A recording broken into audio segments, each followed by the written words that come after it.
Hello students, welcome to 10th class economics lesson Money and Credit, chapter number 3. Now, money and credit. Money as a medium of exchange. Now, the use of money spans a very large part of our everyday life. Look around you and you would easily be able to identify several transactions involving money in a single day. And then you must have observed it. In many of these transactions, goods are being bought and sold with the use of money. In some of these transactions, services are being exchanged with money. So not only goods but services are exchanged. You take service from somebody and you pay to the person concerned. For example, people who are working for us, they charge us for their services and we pay them. So maybe goods or maybe services, but money is transacted. Now, for some, there might not be any actual transfer of money taking place now, but a promise to pay money later. Why transactions are made in money? Now, important question is that uh, was it right from the very beginning? So we just examine this part. A person holding money can easily exchange it for any commodity or service that he or she might want. Say I've got money, so I can always buy something, or I can ask for a commodity, or maybe any service I want from the person concerned. Thus, everyone prefers to receive payments in money and then exchange the money for things that they want. For example, I am paid, so I get money, and for that money, I can buy things which I need. So I can always ask for goods or maybe for services. So take the case of a shoe manufacturer. So let us examine this case, very interesting otherwise. He wants to sell shoes in the market and buy wheat because he is making shoes, but his need is wheat. So the shoe manufacturer will first exchange shoes that he has produced for money and then exchange the money for wheat. So first he will sell his shoes, he will get money from this after selling his shoes, and then from the money which he has earned, he is going to buy wheat, or maybe matter of fact not only wheat, he can buy anything which he wants. Imagine how much more difficult it would be if the shoe manufacturer had to directly exchange shoes for wheat. So if say let's say money was not there, so in that case the shoe maker wants wheat, so then how to do this transaction? He may not, and the person who is selling wheat may not need shoes, he may need something else. So it means you have to have some intersection, something in between where you can do all these transactions. So he would have to look for a wheat growing farmer who not only wants to sell wheat but also wants to buy the shoes in exchange. So either he should go for the search of first the person or the farmer who is in need of shoes and has got surplus wheat also to sell, or vice versa. So we go further. That is, both parties have to agree to sell and buy each other's commodities. So this is one way. This is known as double coincidence of wants. So when two persons, they need something and they exchange mutually among themselves, then we call double coincidence of wants. What a person desires to sell is exactly what the other wishes to buy. In a barter system where goods are directly exchanged without the use of money, double coincidence of wants is an essential feature. So now what is barter system? In barter system, two people are involved, and there has to be double coincidence that both the individuals, they need the things in question. So in an economy where money is in use, money by providing the crucial intermediate step eliminates the need for double coincidence of wants. But if we use money, what happens? We need not have the crucial intermediate step. That is the double coincidence. Correction here, rather I should say it like this, that the crucial intermediate step is done with the help of money. So there's no need of double coincidence of wants, because I want to buy something, so I sell something, I earn money, and from that money I buy something. So this is something, this is how it goes. It is no longer necessary for the shoe manufacturer to look for a farmer who will buy his shoes and at the same time sell his wheat. All he has to do is find a buyer for his shoes. Once he has exchanged his shoe for the money, he can purchase wheat or any other commodity, matter of fact, he can have. Let us go to this question. How does the use of money make it easier to exchange things? Answer: the use of money makes it easier to exchange things because, firstly, it is accepted as medium of exchange. Everyone accepts this. Okay, you give me money, I'll buy. I'll sell something. Which I've got. And then it serves as a unit of value. How much money you have to give? That is what is called price. Okay, my shoes, they are. I want to sell the shoes. Say, let us say in 1,000 rupees. So that is a transaction. Okay, I will get 1,000. So that unit, that value, that unit of value is available.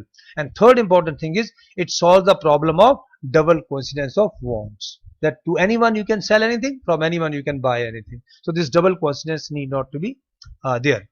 Next question, let us again examine. Can you think of some examples of goods or services where exchange or wages be paid through barter? The barter system, as I have told you, is a mutual exchange, that is double coincidence. If you go to villages, you may still find something of that sort. In rural areas, usually food grains are exchanged for other crops in some cases. That okay, I'll give you food grains, so let us say 5 kg, and you give me, let's say, jaggery, or you give me which I need. So, but then important is that here only two individuals are involved. One example which comes from the government schemes also, that government, in place of giving money, they give wheat per day of the work. Okay, you give me services for a day. So the person concerned is giving services to the government for a day, and in return, in place of getting money, he is being paid, let's say, 5 kg of wheat per day. So this is again a example of barter system. Now, modern forms of money. We have seen that money is something that can act as a medium of exchange in transactions. Before the introduction of coins, a variety of objects was used as money. For example, since the very early ages, Indian used grains and cattle as money. More or less, it was a barter system only. Thereafter came the use of metallic coins. So, in place of goods, now people started exchanging coins. In the beginning, rather till not very late, I should say, maybe in a couple of centuries back, transactions were made in gold coins, silver coins, copper coins, a phase which continued well into the last century. Of course, now we don't have this system, but then it was almost there for many hundred years. So now the present system is basically based on, students, the currency. The modern forms of money include currency, that is paper notes, and of course coins also. You must have seen that now recently government has issued, after this when it was decided that the old notes will be taken back, and subsequently you call it note bandi, very common name. So new notes have come now, 2000, then 500 note, 200 has also come. You must have seen very colorful notes, and 50 also, and 10 rupees note are also there in the market now. So now the present currency is in the form of paper notes and coins. You must have seen coin of 2 rupee coin, 1 rupee, 5 rupee, 10 rupees also there in the market. So unlike the things that were used as money earlier, modern currency is not made of precious metals such as gold, silver and copper. And unlike grain and cattle, they are neither of everyday use. The modern currency is without any use of its own, because if that note is basically a paper, so then why, because the modern currency is without any use as such, then why it is accepted as a medium of exchange? Very important thing, students, here we have to discuss is it has got approval of the law, government. It is accepted as a medium of exchange because the currency is authorized by the government of the country. So government certifies that this note has got, or this currency has got this much value. So that value is notified by the government. In India, this work is done by Reserve Bank of India, issues currency notes on behalf of the central government. As per Indian law, no other individual or organization is allowed to issue currency. Remember, currency is issued only by one agency, that is Reserve Bank of India, commonly called RBI. Moreover, the law legalizes the use of rupee as a medium of payment that cannot be refused in settling transactions in India. You go anywhere, you can always have transactions. You can buy things, you can sell things by exchanging this currency, which is authorized by Government of India and issued by Reserve Bank of India. No individual in India can legally refuse a payment made in rupees. Hence, the rupee is widely accepted as a medium of exchange in our country. Now, then comes very important parameter, deposits with banks. Let's say somebody has got surplus money. Now, what to do? So the other form in which people hold money is as deposits with the banks. At a point of time, people need only some currency for their day-to-day needs. For instance, workers who receive their salaries at the end of each month have extra cash at the beginning of the month. So now why to keep this money at home? So why not to deposit in the bank? So what do people do with this extra cash? So they deposit this cash with the banks by opening a bank account in their name. Banks accept the deposits and also pay an amount as interest on the deposits. In this way, people's money is saved with the bankers or with the banks, and it earns them as some amount as profit. I mean, as interest. People also have the provision to withdraw the money as and when they require. Say my account is there in the bank, I go to the bank and I withdraw that money. Now even in fact now even we need not go to banks also, because ATMs are available almost at all places. So I can always go to ATM and withdraw that money without much of problem. So since the deposits in the bank accounts can be withdrawn on demand, whenever I need money, I demand money, I take it from the bank, because this is my money which is deposited in the bank. So these deposits are called demand deposits because they will be provided the moment you demand these profits. These deposits. So demand deposits offer another interesting facility. It is this facility which lends it the essential characteristics of money, that is medium of exchange. You would have heard of payments being made by checks instead of cash. For payments through check, the payer who has an account with the bank makes out a check for the specific amount. A check is a paper instructing the bank to pay a specific amount from the person's account to the person in whose name the check has been issued. Thus, we see that demand deposits share the essential features of money. Now, even at times you must have seen that even through online transactions, you can always exchange money. Need not even issue checks, because this is something is becoming very common these days. And then time may come when we really depend more on this mode, because this mode is very fast and quite to some extent safe also now, because there are so many safeguards which already have been put into place. So the facility of checks against demand deposit makes it possible to directly settle payments without the use of cash. Say I want to pay some amount to someone, I just issue a check on his name signed by me on a particular date, and I issue the check and the person goes to bank, withdraws the money. So since demand deposits are accepted widely as a means of payment along with currency, they constitute money in the modern economy. You must remember the role that the bankers play here. But for the banks, there would be no demand deposits and no payments by checks against these deposits. So see how important the banks are. The modern forms of money, currency and deposits are closely linked to the working of the modern banking system. Students, I hope while doing this video lesson, you are also having your book along with you. So now kindly go to your book and read this transaction. So there are three important questions which have been asked. After the transaction between Salim and Prem, Salim's balance in his bank account increases and Prem's balance increases. Salim's balance in his bank account decreases and Prem's balance increases. Salim's balance in his bank account increases and Prem's balance decreases. Answer. So answer is Salim's balance in his bank accounts increases because the check is made on the name of Salim by Prem. So say Prem has made a check to give money to Salim. So naturally the money will be withdrawn from will be transferred from Prem's account to Salim's account. The next question is why are demand deposits considered as money? Yes, we call them they're equally good as money. So demand deposits are considered as money because they can be withdrawn when required, and the money withdrawn can be used for making payments. So they are also considered as money in the modern economy. Then very important facet comes from as far as banks are concerned, loan activities of banks. You must have heard of this. Now, what are loans? Loans is something you need some money and you go to bank and just on certain conditions that money is given to you. So loan. Let us take the story of banks further. What do the banks do with the deposit which they accept from the public?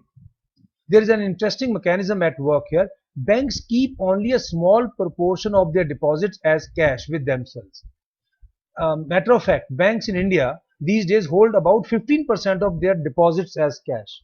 Say in a bank, there are many people who deposit their money. So the total money which is deposited, 15% is always kept as cash in the bank, because whenever some customer goes and he wants some, he demands for money, and then that is made available. So he can always withdraw. So 15% is always kept as cash. This is kept as provision to pay the depositors who might come to withdraw money from the bank on any given day. Since on any particular day only some of its many depositors come to withdraw cash, the bank is able to manage with this cash. So now so bank, not all the all individuals would be going to the bank to withdraw money. Only few will go, but bank has got lot of cash. So what bank does here? Bank uses this major portion of the deposits to extend loans. Many other individuals may need money, so they will go to the bank and ask for a loan. There is a huge demand for loans for various economic activities. You can go, you can have loan for your agricultural activities, or for your, you can say, other economic activities. Maybe you are maybe a businessman, you want to raise some unit. Well, the students, they are also given loans on, but the conditions are very, very liberal. So you can always take loan from the bank. So we shall read more about this in the subsequently. So banks make use of the deposits to meet the loan requirements of the people. In this way, banks mediate between those who have surplus funds, because the person who has deposited money has got surplus amount. He is called a depositor. See, I deposit my money in the bank, so I am a depositor. Somebody else who takes money from the bank is a borrower. So banks change a higher interest rate on loans than what they offer on deposits. When I deposit my money in the bank, I am given certain interest, which I earn interest as part of my income from interest. But bank will not be giving loans to other individuals on the at the same rate. They will be charging rather higher rate.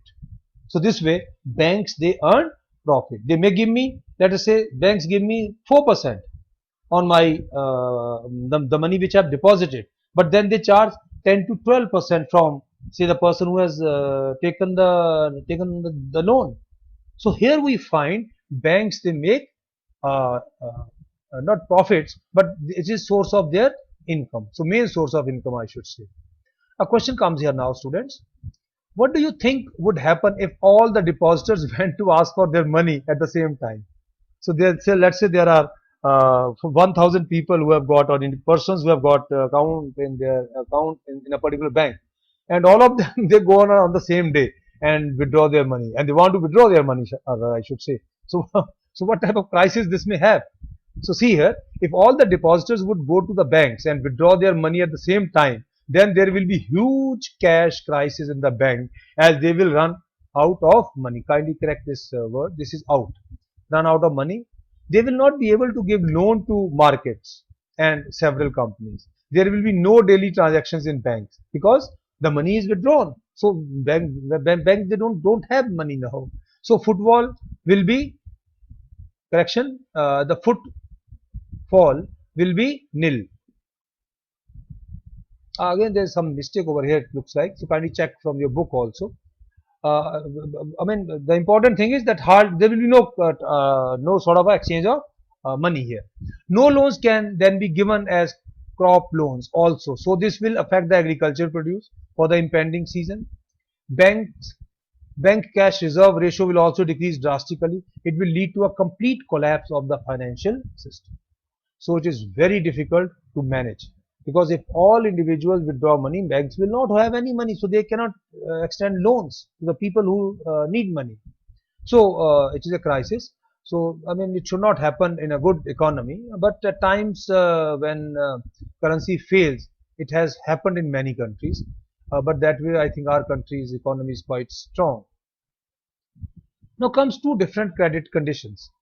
One, a large number of transactions in our day-to-day activities involve credit in some form or the other. So now what is credit? Credit is basically, student, loan. Credit refers to an agreement in which the lender supplies the borrower with money, goods or services in return for the promise of future payment. Let us see how this is done. So this we shall be covering later. So now students, go through this video once again, and I've already, after this video, when once you go further, you will find certain questions. So answer those questions. uh, as I keep telling, your handwriting should be neat and clean so that it gives a good impression. And then once you complete your assignment, please send it as a photograph to me on your Skype account, or better, I think you should send on WhatsApp. And then also you have to make an audio of the same. And for audio purpose, you take question from the assignment and answers whatsoever you have written. Just spell out that, just read out that, and send this audio to me for further checking. So now the set of questions follow after this. We'll continue with this assignment correction with lesson in our next audio correction video interaction.